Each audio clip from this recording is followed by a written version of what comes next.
Right, you guys, so today we are driving this behind me. This is a Mini Cooper C. It's not the S version of this or the John Cooper works, but it still does the work. So let's talk about what we're getting here and what stands out. Obviously, from a design perspective, a lot has changed. I think this is a lot softer than the previous Mini. The previous Mini styling was a lot more aggressive.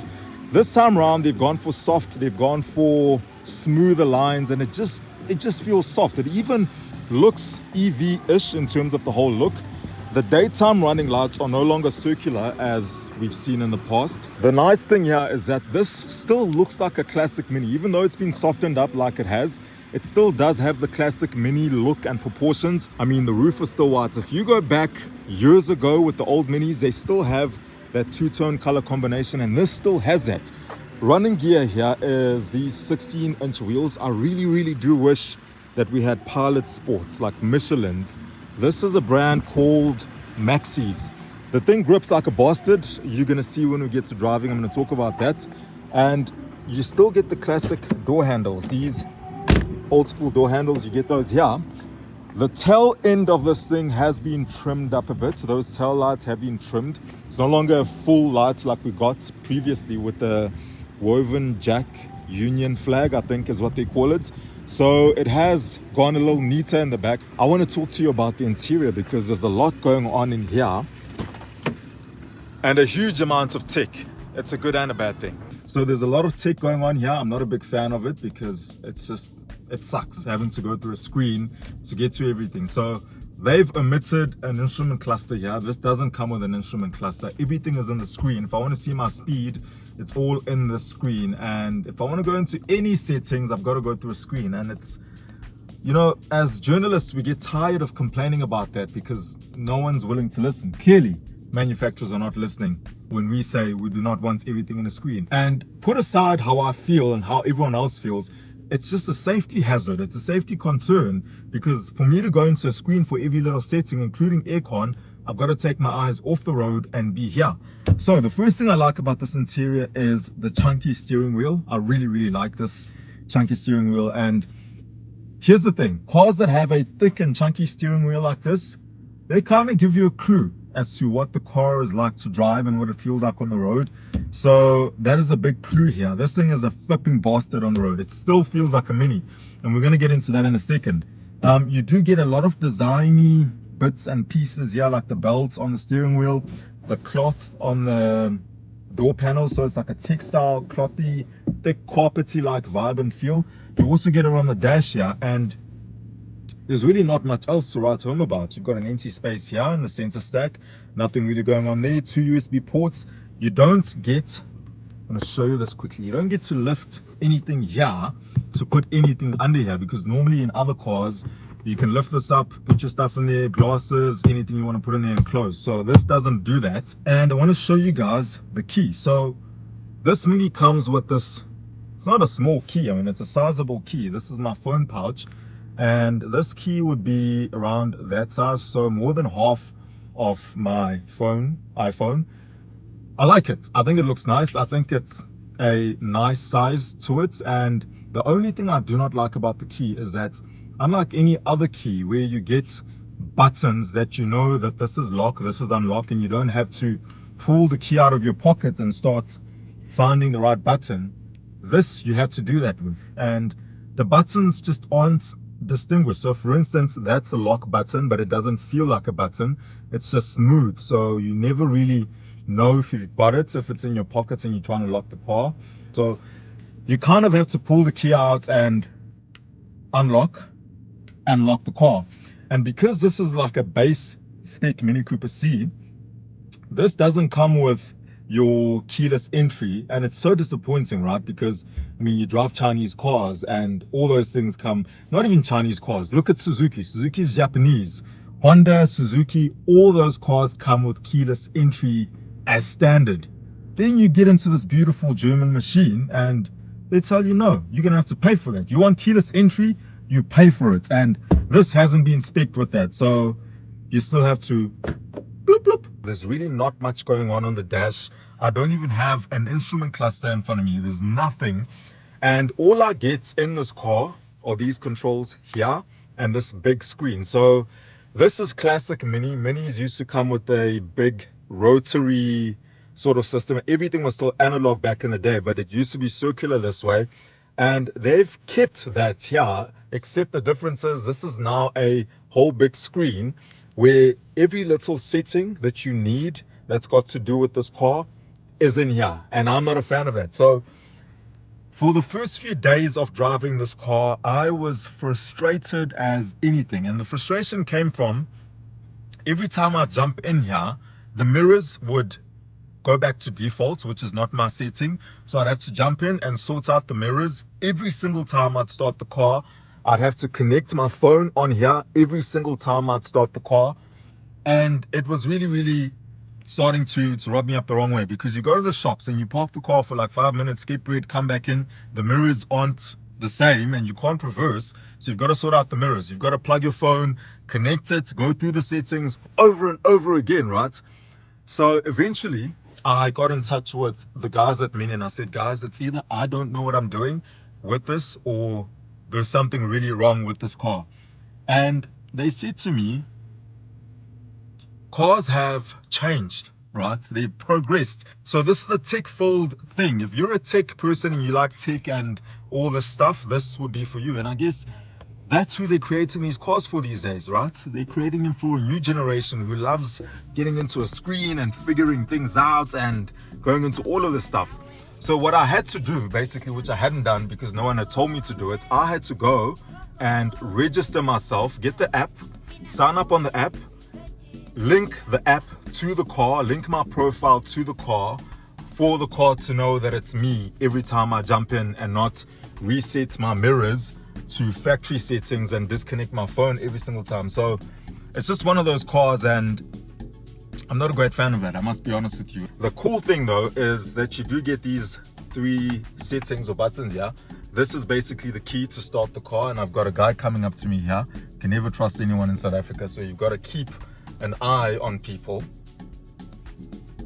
That is a tip of the day. There he is going past in the back.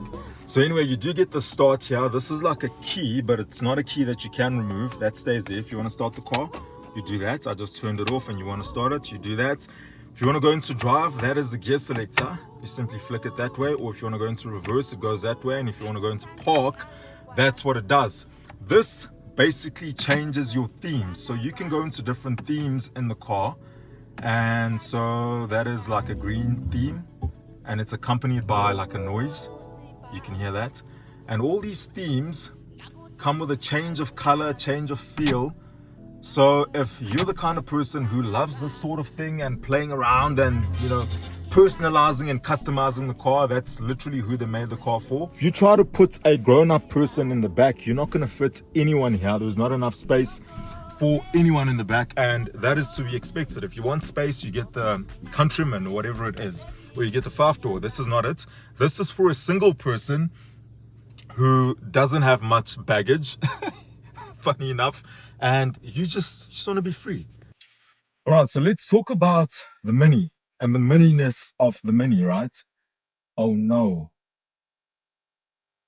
So people just drive anyhow. I'm sure you guys are also frustrated with the Checkers 6060 drivers, the Mr. D drivers. I've got a Mr. D in front of me, guy on a scooter.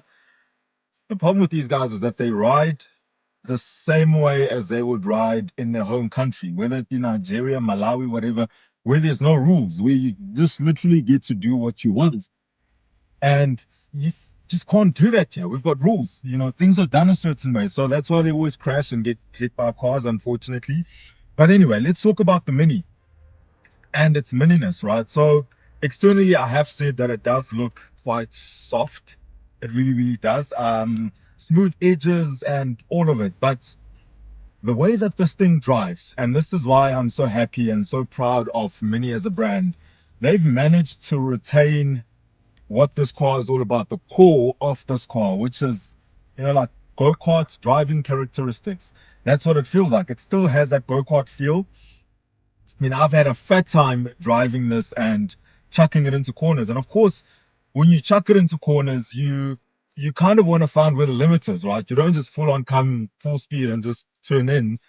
you gradually try to see where the limit is. And I've been doing that. And to my surprise, I haven't been able to fully find the limit within the first few days of driving this car. Like you can turn in as fast as you want, as fast as you're brave enough to turn in, and it just turns in and it sticks. So that for me has blown my mind until the one day I started getting brave because obviously, I mean, you keep chucking it into corners and nothing happens. It just sticks like a go-kart. And I came in really fast into a corner and I just threw it in there.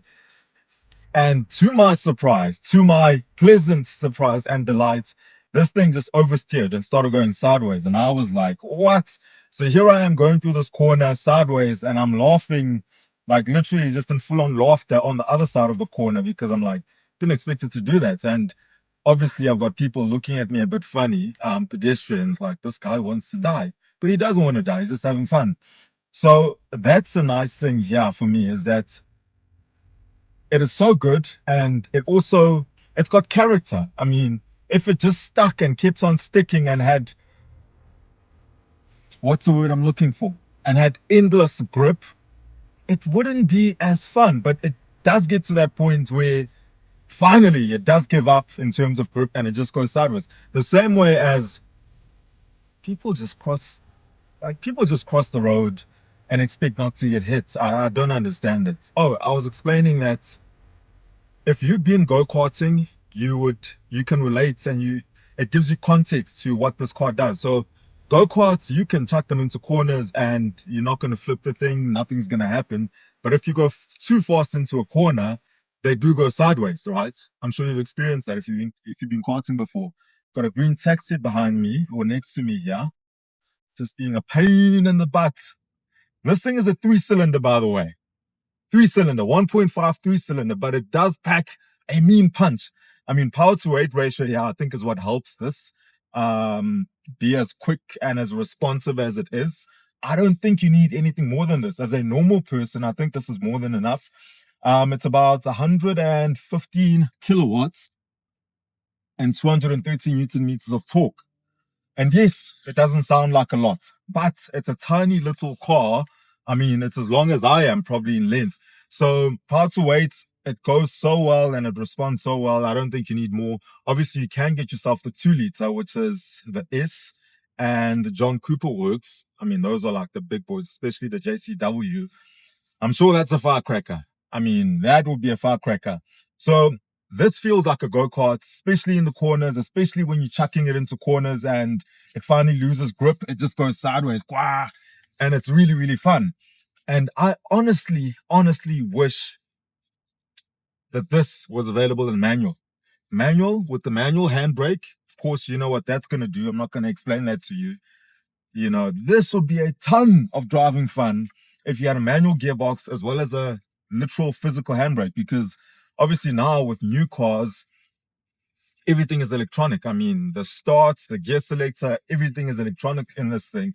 Even the parking brake, it's a button. So that's kind of unfortunate that you don't get to enjoy pure driving fun. It is still a fun car to drive, but it just, if it had those two elements, this would be a firecracker. Okay, so let's talk about price real quick. What are we looking at for pricing here? This starts at 600,000 Rand.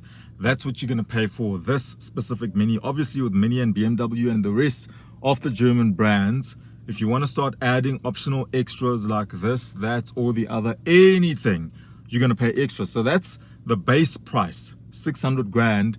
And if you want to go all the way up to the John Cooper Works, you're going to pay close to 800,000 Rand for the JCW. Right, you guys, I hope you enjoyed the review. I hope you got something out of it. You learned about minis and yeah, whatever you needed to get out of it, I hope you did get out of it.